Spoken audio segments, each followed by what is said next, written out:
여러분 말 전달 게임이라고 들어보셨습니까? 말 전달 게임 이런 것이죠. 예를 들어 한쪽 이쪽을 오른쪽을 제 오른쪽을 1조라고 하고 왼쪽을 2조라고 합니다. 이제 어떤 분이 나오셔서 가장 앞에 있는 어떤 분에게 말을 전해줘요. 또 가장 앞에 나온 어떤 분이 2조에 나오신 그분에게 또 말을 전해줍니다. 그런데 말이 전해지는 과정에서 참 변질되는 것을 볼 수가 있어요. 제가 이 게임을 하다 보면요, 거의 정확히 전달될 때가 거의 없어요. 거의 모든 단어가 변질이 됩니다.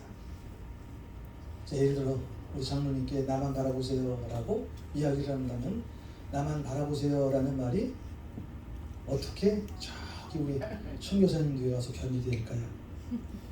나만 바라보세요, 나만 바라보세요, 나만 바라보세요. 한 3번째 정도 넘어가다 보면 그것이 나는 바보입니다, 나는 바보입니다 라고 그렇게 말이 전달될 거예요. 나는 정직한 사람입니다, 나는 정직한 사람입니다. 이것도 말이 지나가다 보면 이렇게 변질이 되고요. 또 나는 좋은 사람입니다 라고 내가 2조에 우리 권사님에게 말을 하면 저도 이어서는 나는 좋은 사람입니다, 나는 좋은 사람입니다 라는 그 말이 나는 속이 좁은 사람입니다 라고 변해질 거예요. 한번 일단 나중에 보내보세요.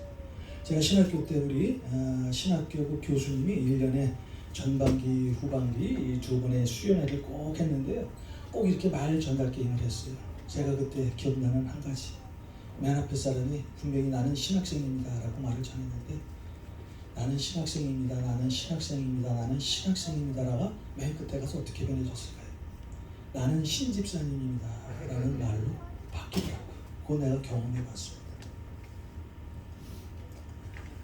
자, 우리가 바짝 정신 차리지 않고 그 말에 귀를 기울이지 않으면요, 본래의 메시지가 몇 사람을 거치면서 정확히 전달되지 않는다는 것을 우리는 알 수가 있어요. 말이 전해지면서 다른 내용도 바뀝니다. 오늘날 우리가 전하는 복음도 마찬가지죠. 여러분들 예수 믿고 변화된 그 첫 시간을 한번 생각해 보세요. 우리 예수 그리스도를 다 구주로 받아들였어요. 그런데 여러분이 그 처음에 가졌던 그 예수 그리스도의 사랑, 예수 그리스도의 복음이 지금 어떻게 변질이 되어 있습니까? 오늘날 많은 교회가 예수 그리스도를 전하는 것이 아니라 내 생각을 전하고 내 교회를 전하고 내 교회 프로그램을 전하는 그런 경우를 볼 수가 있다는 거예요. 야, 복음이 뭐예요? 예수 그리스도예요.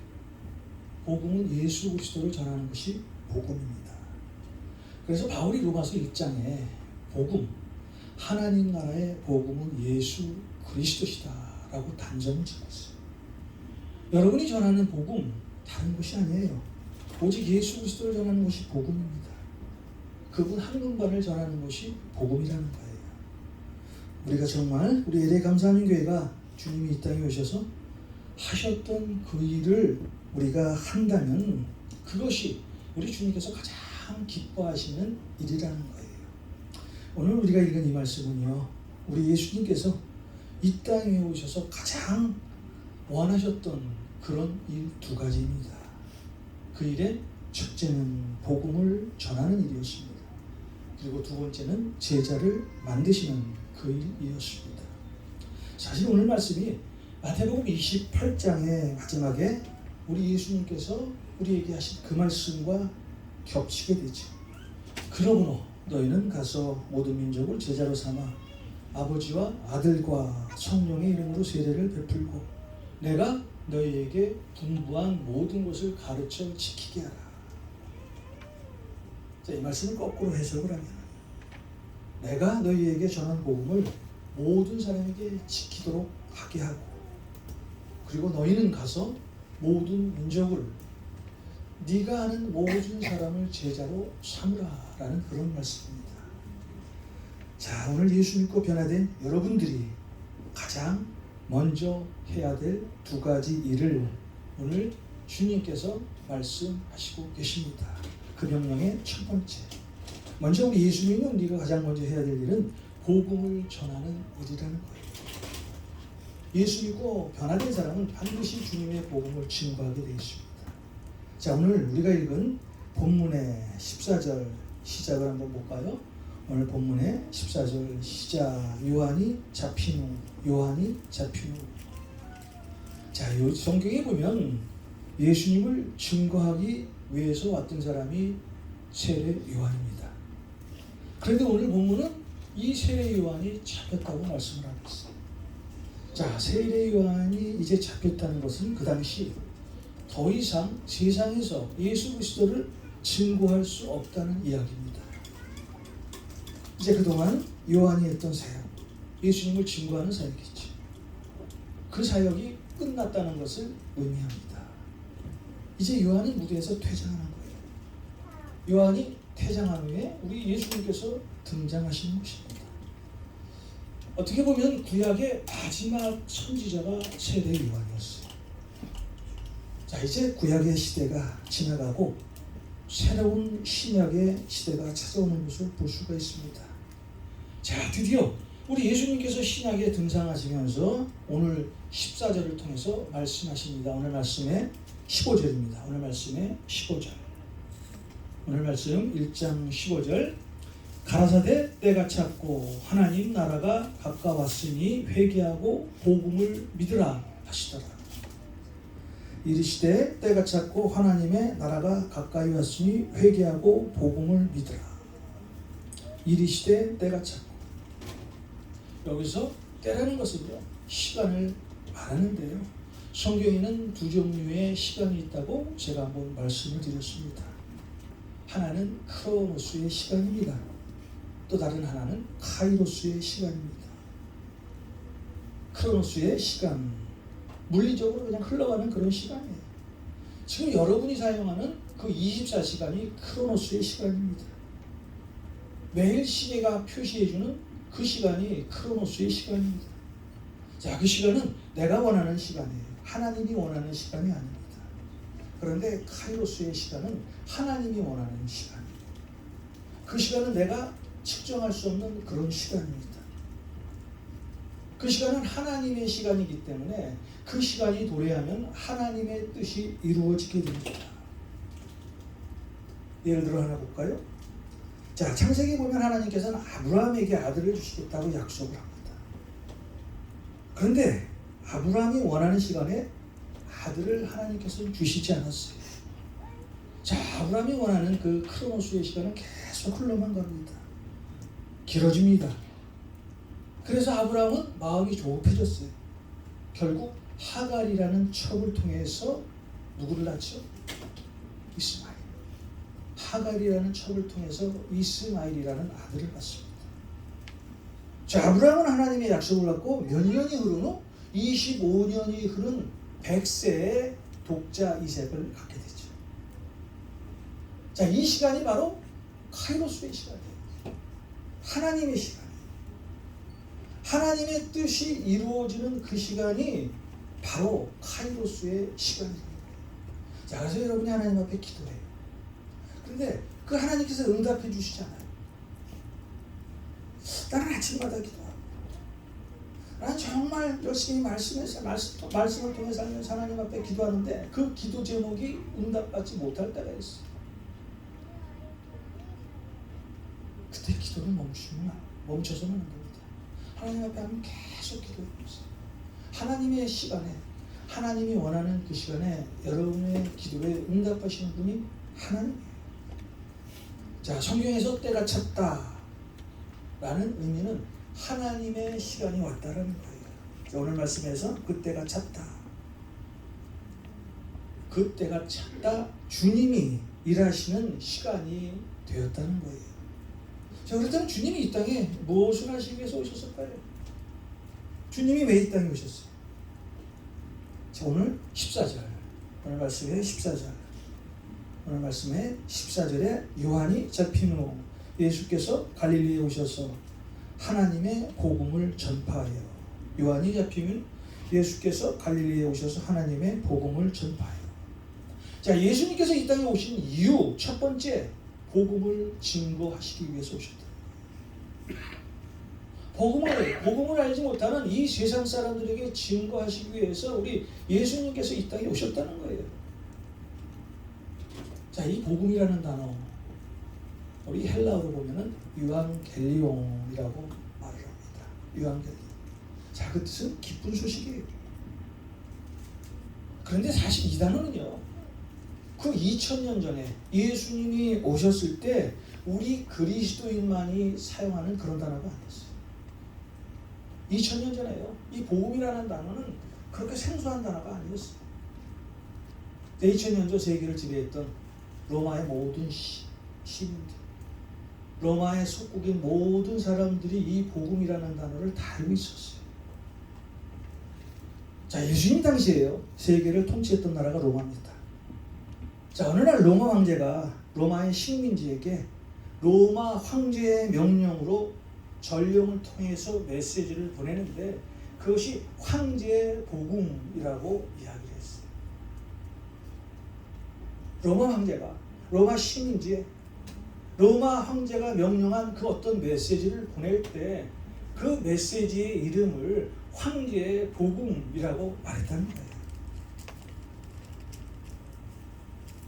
자, 그렇다면 그 당시 로마의 속국이었던 그 수많은 나라들,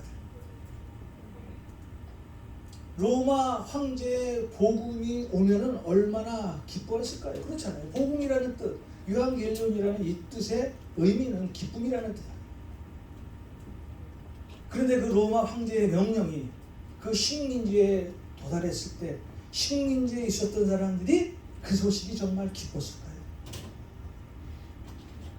그 당시 로마 황제가 보냈던 이 황제의 복음은요, 거의 다 전부가 이 로마 식민지의 사람들이 가장 싫어했던 그런 복음이었어요. 황제가 전한 소식은요, 좋은 소식이 아니었어요. 기쁜 소식이 아니었어요. 행복한 소식이 아니었어요. 그 소식은 어떤 소식이에요?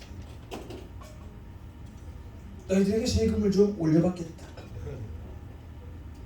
누가 잘못했으니 너희들 중에 어떤 사람을 내가 로마로 소환하겠다. 그 모든 황제의 복음은요, 이 로마 식민지의 사람에게는 기쁜 소식이 전혀 아니다.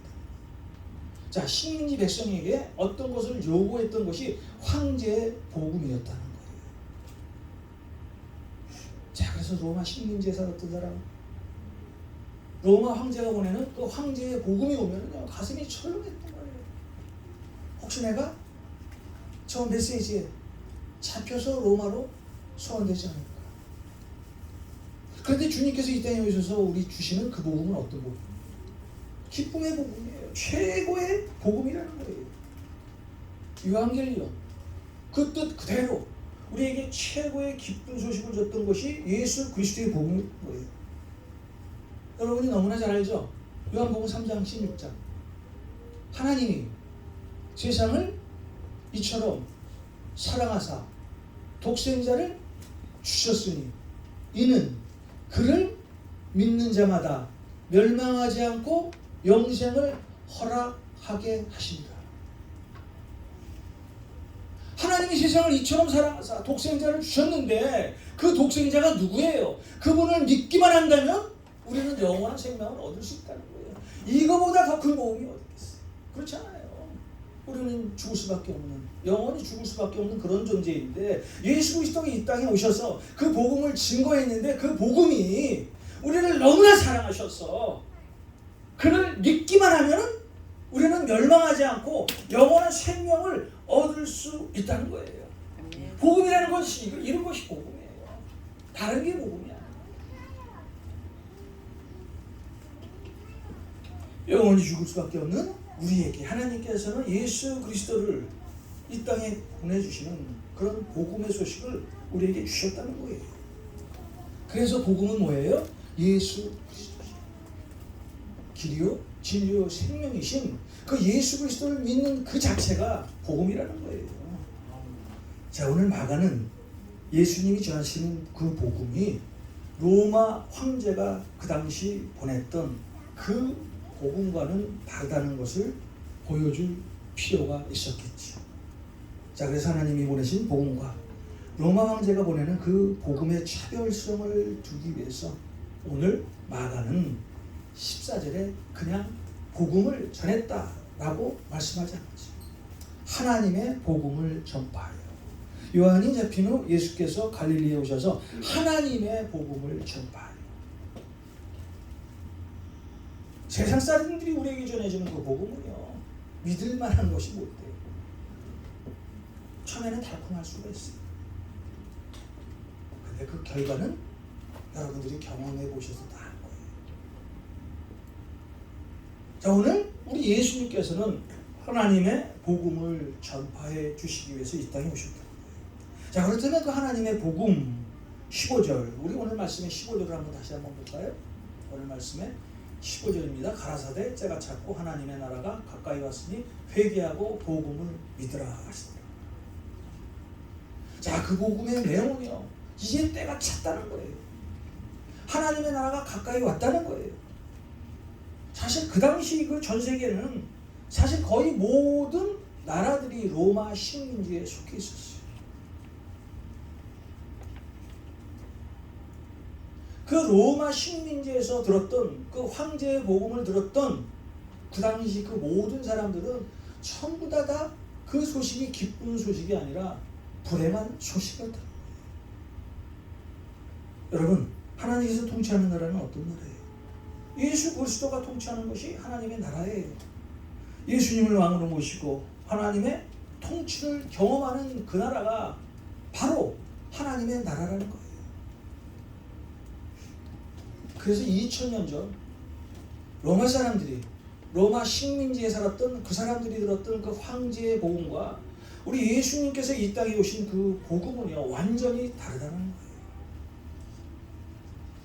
2000년 전 로마 황제가 그 당시 사람들에게 주었던 그 복음은 주님의 말씀과는 멀리 동떨어진 그런 말씀이었다. 그러면 왜 이런 복음의 선포에도 불구하고 아직 많은 사람들이 이 기쁜 소식을, 하나님의 통치를 경험하지 못하고 살고 있을까요? 왜 우리 주위에는요, 예수 그리스도의 통치, 하나님의 나라에 대한 그 말씀을 듣지 못하고 살고 있는 사람이 우리 주위에 여전히 많을까요? 여러분이 전도해야 될 이유예요. 우리 주위에는요, 아직도 예수 그리스도를 모르는 사람들이 많아요. 여러분들은 지금 예수를 잘 믿고 있기 때문에 여러분 주위에는 혹시 예수 믿지 않는 사람이 없을지도 몰라요. 그렇잖아요. 예수 믿는 사람들이 예수 믿는 사람들과 관계를 갖고 교제를 갖고, 그럼에도 불구하고 눈을 조금 밖으로 한번 돌려보십시오. 예수 그리스도를 모르는 사람이 엄청나게 많아요.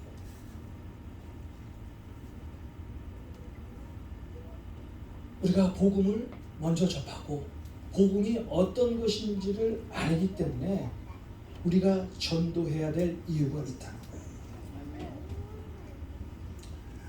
여러분, 세상 사람들이 왜 주님의 복음을 받아들이지 못할까요? 이유는 하나예요. 회개를 거절하고 있기 때문에. 여러분, 회개가 뭡니까? 메타노이아. 회개가 뭐예요? 메타노이아가 뭐예요?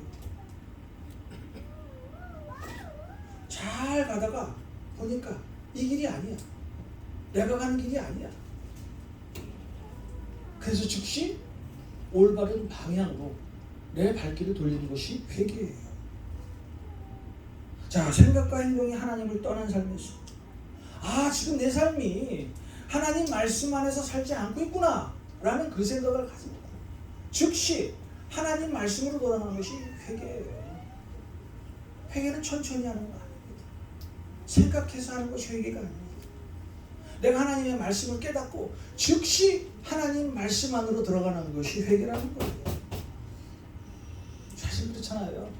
여러분들이 지금 쭉 지금까지 살면서 하나님을 떠난 삶에서 계속 평안만 가지고 사셨다면은, 계속 좋은 일만 있으셨다면은, 여러분 마음 가운데 늘 기쁨만이 있었다면은 하나님 믿을 필요 없어요.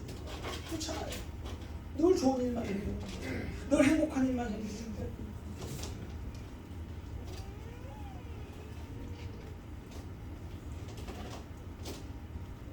자, 우리에게 왜 하나님이 필요할까요? 무엇 때문에 예수님이 우리에게 필요할까요? 무엇 때문에 성령님의 음성을 들어야 할까요? 한번 보십시오. 하나님의 통치 안에 거하지 않는 세상 사람들, 그 사람들의 결과를 우리는 아주 정확히 알고 있습니다. 어떻게 알고 있어요? 하나님의 말씀을 통해서. 아마 내가 세상 사람들에게 왜 당신들은 하나님의 나라를 경험하지 못하고 그렇게 사십니까? 라고 묻는다면 아마 그들은 나는 세상이 좋았기 때문에 하나님을 안 믿어도 돼요 라고 대답할지도 모릅니다. 여러분, 사실이요, 죄에는 즐거움이 있어요. 그렇죠. 죄에는 쾌락이 있습니다. 그런데 성경은 우리에게 뭐라고 말씀해요? 죄의 싹은 사망이다. 죄의 싹은 사망이다. 자, 오늘날 이 수많은 하나님의 나라와 예수 그리스도의 통치를 모르고 사는 그 사람들이 들어야 할 메시지가 뭐예요? 여러분, 죄의 결과는 사망입니다. 죄의 결과는 사망이라는 거예요. 자, 그렇다면 왜 우리가 세상에 나가 복음을 증거하고 전도해야 될까요? 하나님을 모르고 사는 그 사람들의 결과를 우리는 성경을 통해서 알고 있잖아요. 그래서 그 영혼을 불쌍히 여겨서 세상에서 전도해야 될 이유가 된다는 거예요. 여러분, 하나님의 나라가 가까이 왔어요. 우리 세례 요한이 광야에서 제일 먼저 외친 말씀이 회개하라, 천국이 가까이 왔느니라. 우리 예수님께서 공생애를 시작하면서 가장 먼저 외친 말씀이 회개하라, 천국이 가까이 왔느니라. 자, 회개와 천국은 항상 관계가 밀접되어 있습니다. 주님은 이 땅에 오신 이유, 주님이 이 땅에 오신 이유는 단 한 가지예요. 복음을 전해주기 위해서 이 땅에 오셨다는 거예요. 자, 우리 교회가 주님의 교회가 되려고 한다면요, 주님이 원하시는 가장 그런 교회가 되려고 한다면요, 예수 그리스도를 증거해야 합니다. 복음을 증거해야 합니다. 예수 그리스도 한 분만을 증거해야 합니다. 우리는 끝까지 복음을 전해야 합니다. 그런데 복음이 변질된 복음을 전해서는 안 돼요. 우리가 전할 때요, 우리가 세상에 나가서 전도할 때 그런 경우 있잖아요. 전도할 때 나를 전할 때가 있어. 우리 교회 프로그램을 전할 때가 있어. 내 말을 전할 때가 있어. 그것은 복음이 아니에요. 그것은 세상을 전하는 것과 똑같습니다. 우리가 전하는 그 말은 무엇이 되어야 하느냐? 예수 그리스도 한 분. 우리가 전도할 때 예수 그리스도를 전해요. 얼마 전에 어느 잡지를 보는데, 어느 책을 보는데 이런 그 문구가 있었던 것이 생각이 나는데요.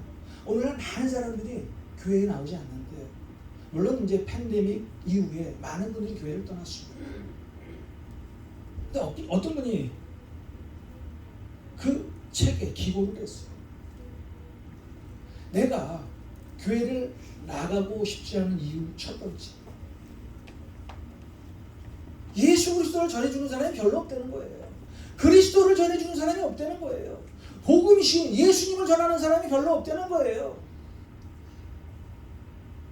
아주 심하게 그 읽은 말을 제가 표현하면 세상 말로 나를 꼬신다는 거예요. 그러니까 그 사람이 교회 가기 싫다는 거예요. 근데 우리 성도님들은 세상에 나가서 예수 그리스도만을 전하잖아요. 그래서 우리 교회가 희망이 있고 우리 주님이 보시기에 가장 기쁜 교회가 되는 거예요. 우리가 전도할 때 가장 유의해야 되는 거, 예수 그리스도를 전해야 돼요. 내가 전도할 때 홍성화 목사를 전도하면은요, 홍성화 목사를 전하면은요, 반드시 그 전한 말을 들은 그 어떤 사람은요, 언젠가는 나를 통해서 실망하게 돼 있어요. 복음은 예수 그리스도를 전하는 거예요. 그리고 그분이 예수를 잘 믿게 되면 그 후에 내 안에 계신 예수를 이제 그분에게 보여줄 거. 그것이 복음이라는 거예요. 그건 좀 누구든지 그리스도 안에 있으면 새로운 피조물이라. 그런 중 누구든지 그리스도 안에 있으면 새로운 피조물이라. 그리스도 안에 있어야 우리는 새로운 피조물로 거듭날 수 있고요. 그 거듭난 피조물이 세상에 나가서 전도할 때 많은 사람들이 예수님을 영접하는 그런 놀라운 결과를 우리가 보게 된다는 거예요. 우리가 변화받을 수 있는 길, 예수 그리스도 한 분입니다. 우리가 아무리 거룩한 생활을 한다고 하더라도 내 안에 예수 그리스도가 없으면 언젠가 교만으로 넘어지게 됩니다. 말씀이 없으면요, 우리의 신앙 한순간에 그냥 무너져 내려요. 언제요? 에베소서 5장 6절의 말씀이죠. 우리는 속아서 넘어지게 돼 있다. 그래서 우리는 말씀으로 충만해야 돼요. 늘 말씀을 먹고 말씀을 듣고 말씀 안에서 살아야 합니다. 나에게 말씀이 없으면요, 언젠가는 사단에게 속아 넘어가게 돼 있다는 거예요. 여러분, 말씀을 붙잡으십시오. 말씀대로 한번 살아보십시오. 하나님께서 여러분을 어떻게 통치하고 계시는지, 말씀을 붙잡고 살 때 하나님의 영광이 여러분의 삶 가운데 드러나실 거예요. 그리고 또 하나, 예수님이 이 땅에 오셔서 하시고자 했던 일, 복음을 전할 사람, 즉 제자를 만드시는 일이었다는 거예요. 오늘 말씀의 16절을 한번 볼까요? 오늘 말씀의 16절. 오늘 말씀의 16절. 갈릴리 해변으로 지나가시다가 시몬과 그 형제 안드레가 바다에 금을 던지는 것을 보시니 죄는 어부라. 이제 예수님의 그 복음을 증거할 제자들을 부르시는 장면입니다. 자, 여러분들은 하나님께서 정말 사랑하시는 것 같아요. 하나님께서 창세전부터 여러분을 택하시고, 자, 하나님의 일을 여러분을 통해서 계획하시고, 지금도 여러분을 통해서 하나님의 복음을 증거하기 위해서 이곳에 부르셨잖아요. 자, 오늘 예수님은 시몬과 안드레 이 두 사람뿐만 아니라 12제자를 계속 부르십니다. 그런데요, 우리가 예수님의 제자가 된다는 것, 우리에게 가장 중요한 그 어떤 일을 포기해야 되는 상황이 올지도 모릅니다. 자, 그것이 물질일 수도 있어요. 그것이 오늘 여러분이 가진 시간일 수도 있어요.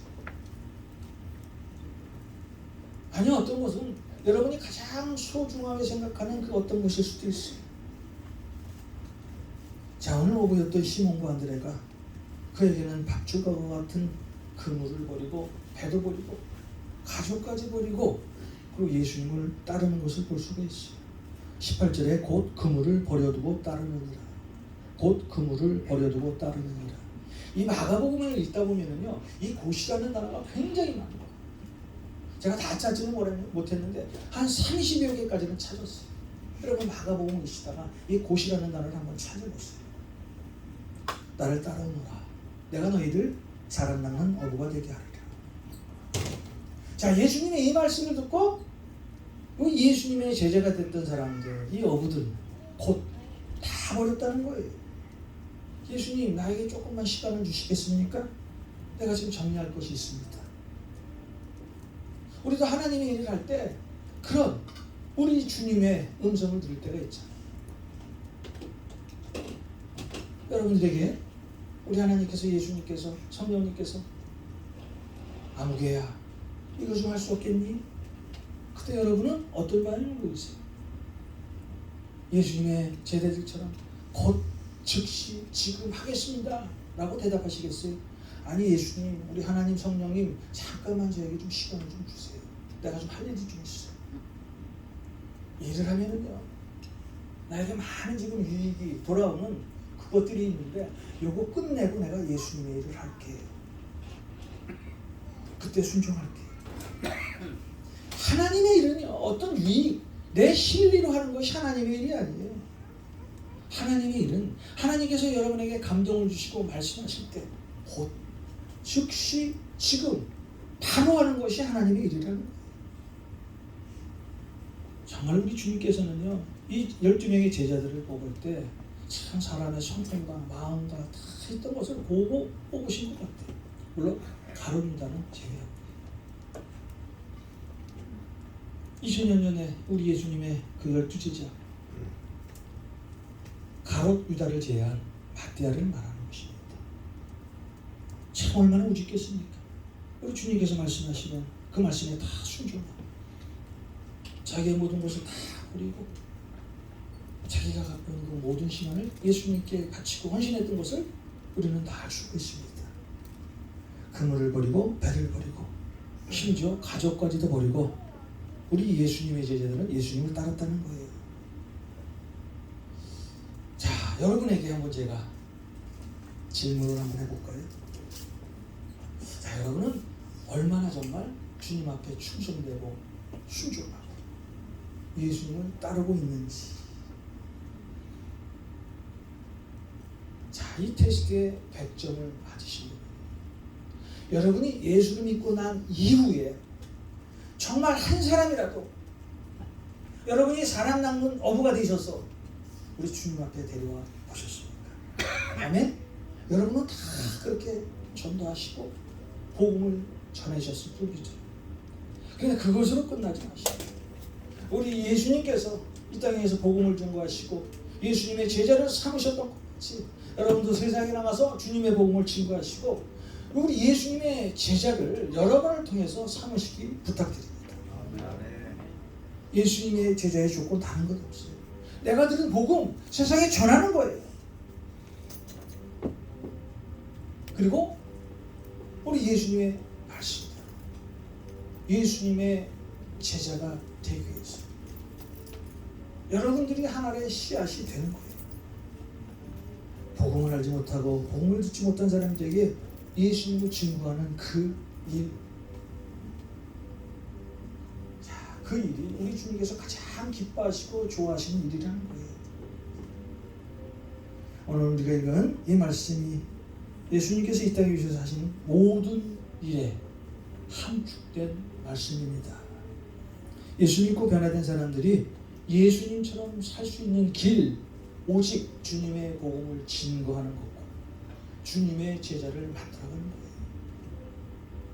예수 믿고 변화된 여러분들이 할 수 있는 가장 큰 일, 그리고 예수님처럼 살 수 있는 그 길이 바로 복음을 세상에 증거하고 예수 그리스도의 제자를 만들어가는 그 과정이 바로 예수님처럼 살 수 있다는 거예요.